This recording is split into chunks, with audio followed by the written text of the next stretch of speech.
What's up, guys? Biker Dave here in the 1966 Plymouth Fury III.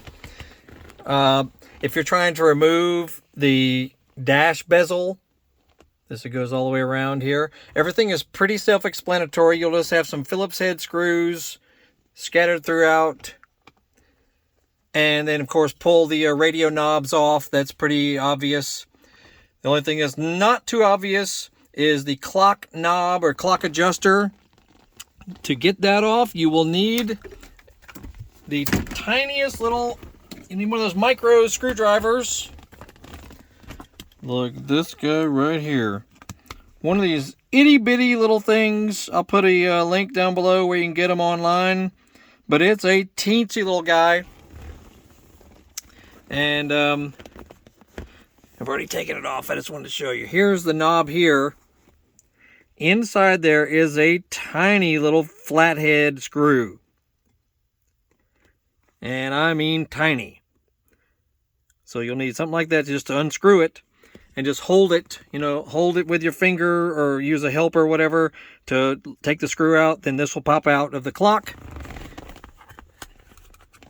And then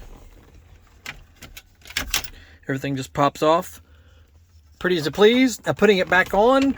The buttons for the AC intentionally move around a little bit, so you'll have to line those up to put them back. But look, that's how you get to the clock. If you want to pull the stock radio out or the AC controller, triple Phillips heads, right there is all you need. Because my clock does not work, so I'm going to take a look at it. Hopefully I can fix it. But that's how you get to it. Simple as you please. So check out my other videos about this car. I got all kinds of stuff doing fix-ups and how-tos and it running and driving and stuff like that. So yeah, you'll see thumbnail links pop up at the end of this video. So it'll guide you into other areas of the channel. And also look for links in our description of this video that'll send you to our social media links as well as eBay and Amazon store. We mostly sell motorcycle-related parts and specialty tools. So have a look at that. If you, if you work on motorcycles, we might have some stuff that you could use. Anyway, that's it. Biker Dave signing off. 66 Plymouth Fury. Y'all have a good night.